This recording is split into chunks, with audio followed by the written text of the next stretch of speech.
de este proyecto que nos propone la ponencia del magistrado Fuentes. Y bueno, en mi intervención expondré las razones por las cuales no comparto esta propuesta. En primer lugar, me voy a referir a los hechos del caso, que me parecen son muy relevantes en esta. En segundo lugar, los motivos por los cuales disiento, y en tercer lugar, abordaré algunas reflexiones sobre las implicaciones de la decisión que se va a tomar en torno a los valores del sistema político electoral. Inicio con los hechos del caso para conocer con más detalle la controversia. En este proceso electoral federal, el 29 de mayo, las ciudadanas Alicia Muñoz Constantino y Lorena López Torres, que fueron postuladas por la coalición Todos por México, integrada por el PRI, el Partido Verde y Nueva Alianza, y que fueron postuladas para la Diputación Federal del Distrito Electoral 11 en Chiapas, renunciaron a sus candidaturas. Renunciaron el 29 de mayo. Esto es más de 30 días antes de que se llevara a cabo la elección, conforme lo permite la ley, ¿no? Cuando se trata de renuncias, estas se tienen que presentar a más tardar 30 días antes de la jornada electoral. Ahora, esta postulación estaba comprendida entre las candidaturas en las que se deben postular personas pertenecientes a comunidades indígenas. Esto es relevante porque entonces estamos hablando de un distrito que fue tratado con una acción afirmativa en doble sentido. Una, para que las candidaturas tuvieran una adscripción calificada indígena, y dos, que en esos distritos se respetara también una postulación paritaria, ¿no? En esos 13 distritos tendría que postularse 7 candidaturas de un género y 6 de otro. Ahora, el 30 de junio, es decir, prácticamente 2 días antes de la elección, el Consejo General del Instituto Nacional Electoral determinó lo siguiente.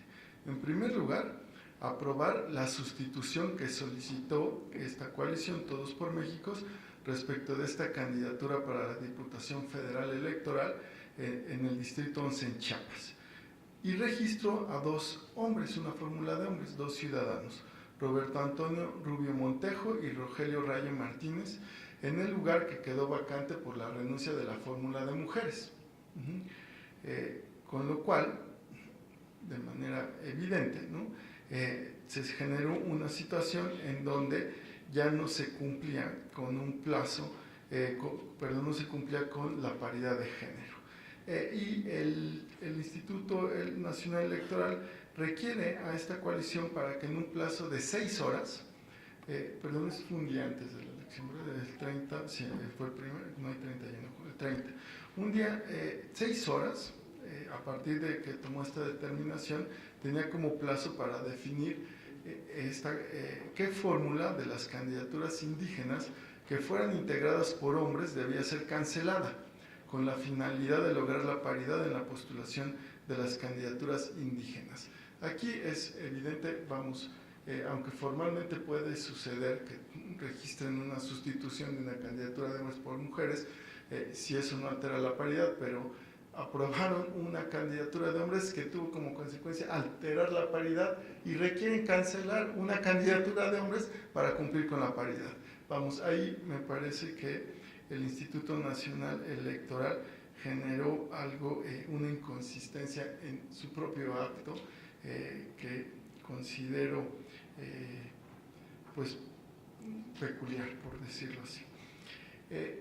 Ante este requerimiento no hubo ante esta aprobación y ante los hechos como se dieron, ¿no?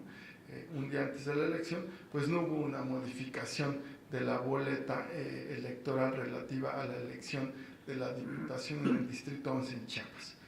Por lo que en la boleta aparecían los recuadros correspondientes a los partidos integrantes de la coalición, la fórmula de las candidatas Alicia Muñoz Constantino y Lorena López Torres. Es decir, aparecían los nombres de la fórmula que fue cancelada el 29 de mayo. sea, no modificaron la boleta, aun cuando la renuncia se dio, digamos, en los tiempos legales. Posteriormente, es el primero de julio, los representantes del PRI y del Partido Verde comparecen ante el Instituto Nacional Electoral para desahogar este requerimiento, solicitando por escrito la cancelación de la candidatura que había sido registrada el 30 de junio al Distrito Electoral 11 en Chiapas. Es decir, solicitaron que se cancelara la candidatura de hombres que habían presentado un día antes y que el INE había aprobado, integrada por esta fórmula de Roberto Rubio Montejo y Rogelio Rayo Ramírez. Posteriormente, el 5 de julio, el Consejo respectivo del Instituto Nacional Electoral realizó el cómputo de la elección de diputaciones federales de mayoría relativa y determinó como ganadora a la coalición Todos por México. En ese sentido, otorgó la constancia de mayoría y validez de la elección a la fórmula que no estaba en la boleta, que fue aprobada el 30 de junio y que después fue cancelada el 1 de julio, es decir, a la que postulaban a una fórmula de hombres. En el proyecto se propone resolver que quienes acuden aquí, la ciudadana Janet Martínez Domínguez, que origina la cadena impugnativa, está fuera de plazo su demanda, ¿sí? ¿Por qué? Se señala que para analizar la oportunidad de la impugnación se debía precisar el momento en que la ciudadana aparentemente tuvo conocimiento de la determinación del Consejo Distrital. Y en ese sentido, refieren que era una obligación a cargo de la candidata estar al pendiente del desarrollo ordinario de la sesión de cómputo distrital y así tenía que haber controvertido la determinación del Consejo Distrital una vez que entregó esta constancia, ¿no? Que realizó el cómputo y entregó la constancia. Y se señala que la circunstancia de que la ciudadana promovente pertenezca a una comunidad indígena no cambia la conclusión adoptada. Es decir, se propone entonces revocar la sentencia que se recurre, que es de la Sala Regional Jalapa, y entonces pues quedaría firme la constancia de mayoría que se entregó a Roberto Rubio Montejo y a Rogelio Rayo Martínez de la coalición Todos por México. Bueno, los hechos para mí demuestran la complejidad y la gravedad de esta situación que genera, en mi opinión, una serie de vicios que caracterizan a este acto administrativo de nulidad absoluta. Y me explico porque ese es principalmente el motivo de mi disenso. Comparto una de las ideas centrales del proyecto respecto a que la pretensión de la ciudadana en su impugnación local consistía en cuestionar la validez del resultado de cómputo distrital y la entrega de la constancia de mayoría, ¿no? Que el Consejo Distrital entregó a la candidatura de la coalición Todos por México.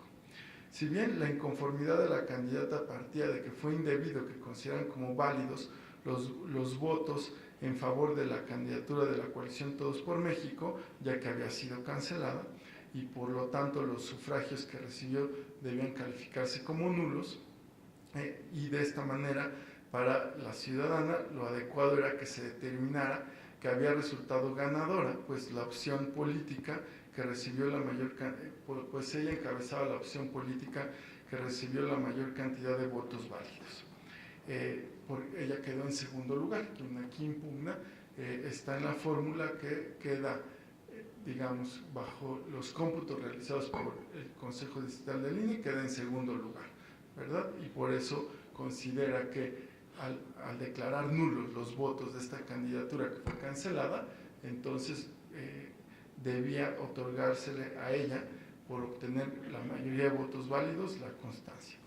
Bueno, por lo expuesto, coincido con el proyecto en que fue impreciso que la Sala Jalapa identificara el acto reclamado como una supuesta omisión de que se entregara la constancia de mayoría a favor de la ciudadana promovente. Es decir, no hay una omisión de la Sala Jalapa, ¿no?, que es lo que alegan, o lo que alegó en esa instancia.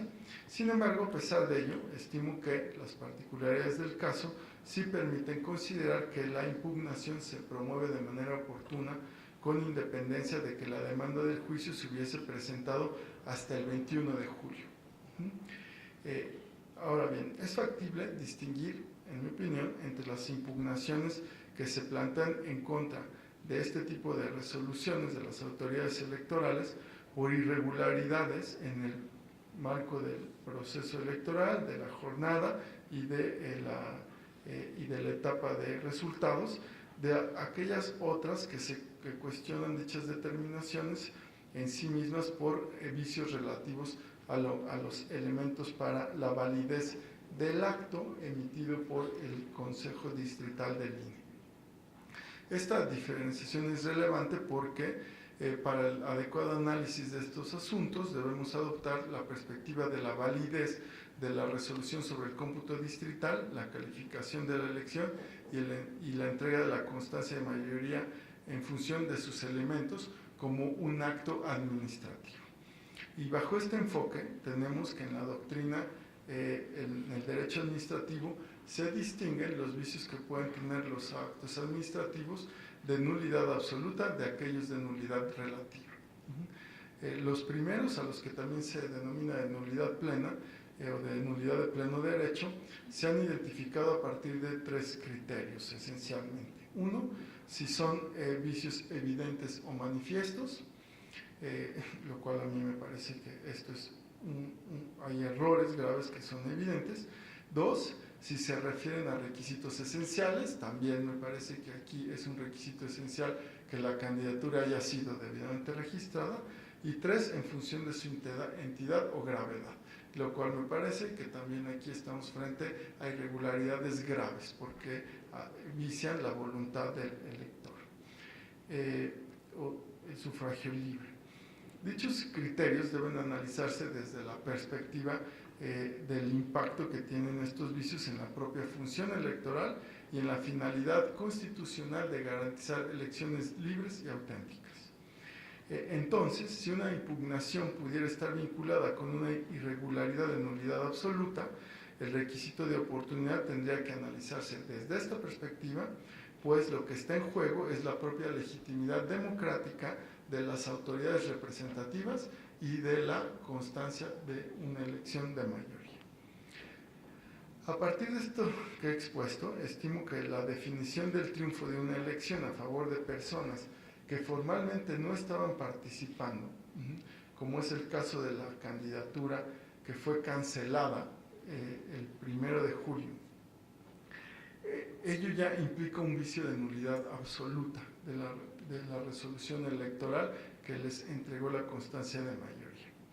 A partir de este escenario, en mi opinión, no es jurídicamente posible definir el triunfo en un proceso electoral a favor de personas que no fueron candidaturas registradas.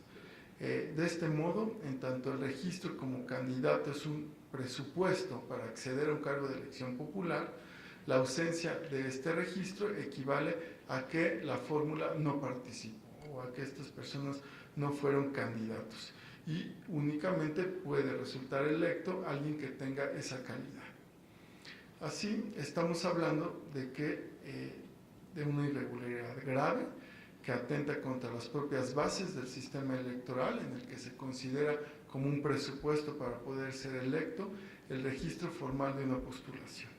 Adicionalmente, estimo que en el caso hay elementos que me permiten concluir que la impugnación en la instancia previa fue presentada en tiempo, incluso considerando estrictamente el plazo previsto en la Ley de Medios. El criterio que se sostiene en el proyecto es el aplicable en la mayoría de los casos. Sin embargo, no comparto esa perspectiva para este caso concreto porque, como ya dije, se trata de un acto viciado de nulidad de pleno derecho que puede ser impugnado en cualquier momento antes de ser irreparable. 2, que en todo caso se debió considerar como referencia para el cálculo del plazo para impugnar el momento en que la ciudadana tuvo conocimiento de la situación a partir de la cual consideró que la resolución de la autoridad le generaba un perjuicio, es decir, cuando se enteró de las candidaturas de la coalición Juntos Haremos Historia habían sido canceladas. Y esto es importante porque si bien es cierto que las candidatas, los candidatos deben estar atentos de las sesiones, en la boleta no aparecía el nombre de estos candidatos.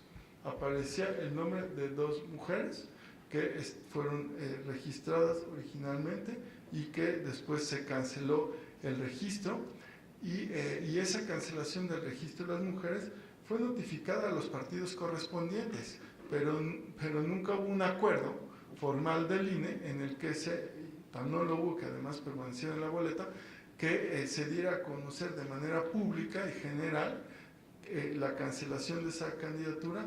Esto sucedió hasta la sustitución, cuando el Instituto Nacional Electoral acuerda el registro de la fórmula de hombres, es decir, el 30 de junio, un día antes de la elección. Y 3, se trata de una candidatura en un distrito que se consideró reservado para postulaciones de personas indígenas, es decir, un distrito que está protegido con una acción afirmativa. Por ende, ya en mi opinión, cualquier demanda de quienes fueron candidatos o candidatas supone, supone que se trata de alguien con estas características indígenas. Por lo tanto, debemos adoptar el criterio de flexibilización de plazos, que es también un presupuesto de este tribunal cuando se abordan este tipo de controversias. Así que, en mi opinión, la propuesta pudo analizar esta cuestión desde una perspectiva en la que se tuviera debidamente en cuenta que estamos ante un distrito protegido por una acción afirmativa, y 2, que la ciudadana pertenece a una comunidad indígena, tal como consta en los autos y tal como se debe presumir que tiene la calidad de adscripción indígena, porque era el requisito para ser postulada candidata.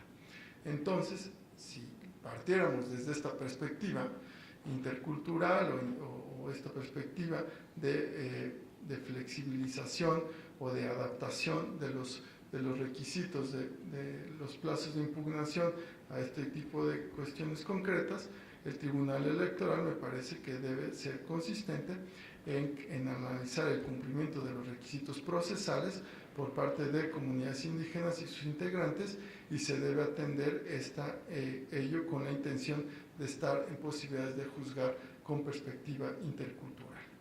Entonces, tratándose de los integrantes de las comunidades indígenas y de las candidaturas que se postulan en este tipo de distritos, pues las determinaciones de los órganos jurisdiccionales deben atender a las circunstancias particulares de los casos concretos y muy especialmente de una elección que está protegida por una acción afirmativa que fue así determinada por esta Sala Superior.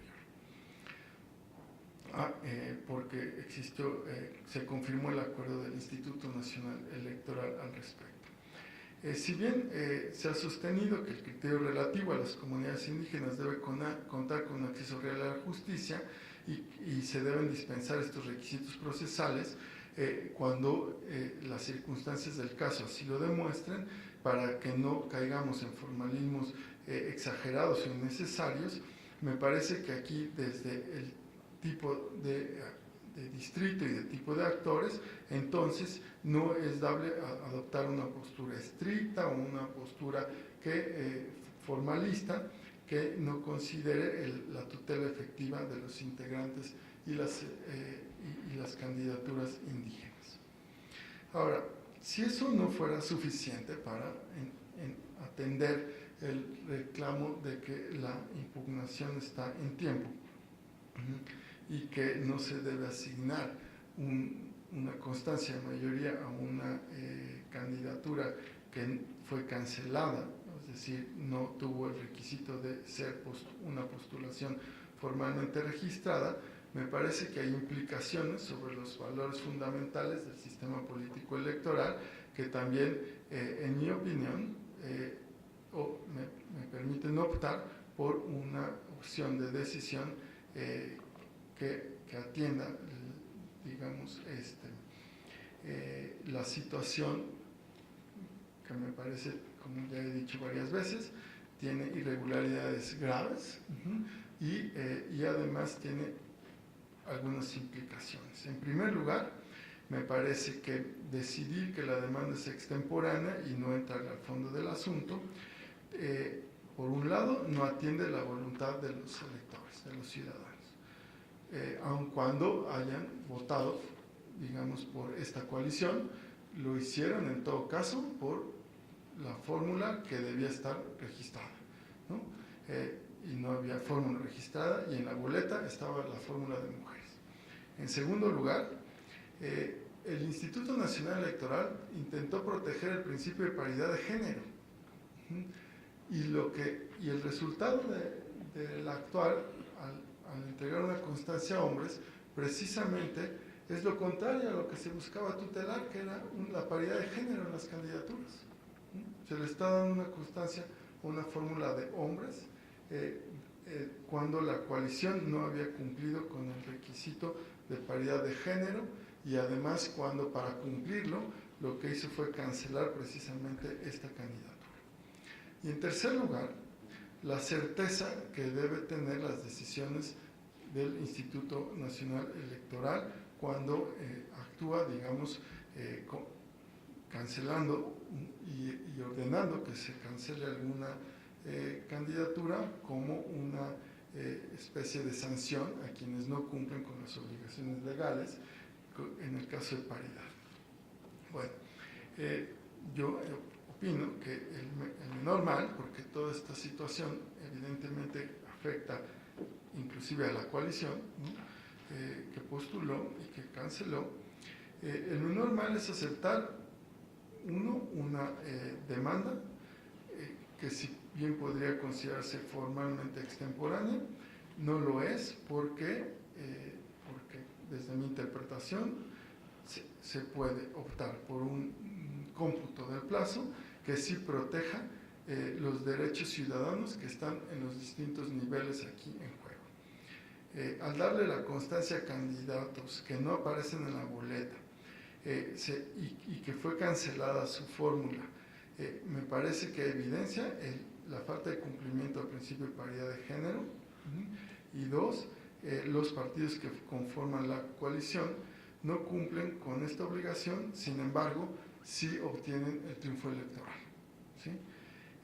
Este resultado implica una pérdida para la sociedad en su conjunto, ya que la democracia es un término que pasa a carecer, digamos, de sentido, porque cierto es que dichos candidatos no fueron votados por no aparecer en la boleta, y por lo tanto, y también porque no fueron una candidatura legalmente registrada, y por lo tanto no es la voluntad de la mayoría lo que se refleja en la elección de los futuros representantes. Si el voto es una de las pocas formas que existen en una democracia representativa para vincular a representantes y representados, entonces debería de valorarse la preferencia de los ciudadanos en un sentido estricto. Ahora bien, en política comparada hay muchas formas diferentes de votar. En este caso estamos analizando una situación de votación en un sistema de votación única de mayoría relativa, donde el contendiente con mayor número de votos gana. Y en la teoría de los sistemas electorales, estos se entienden como sistemas en los que los votantes votan por un solo voto para un candidato. Un voto de candidato exclusivo es aquel que beneficia solo al candidato para el que se emitió. Tal voto aumenta el total de votos del candidato y nunca se transfiere. Esta es la lógica de nuestro sistema electoral. Hay otros sistemas con un voto de candidato no exclusivo que surgen en países como Australia, Nepal, Irlanda o Malta, por mencionar algunos.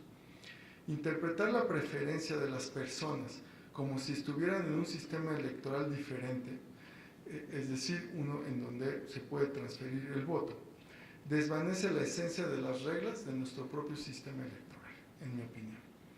Es importante señalar que la democracia se fortalecerá en la medida en que el uso de mecanismos de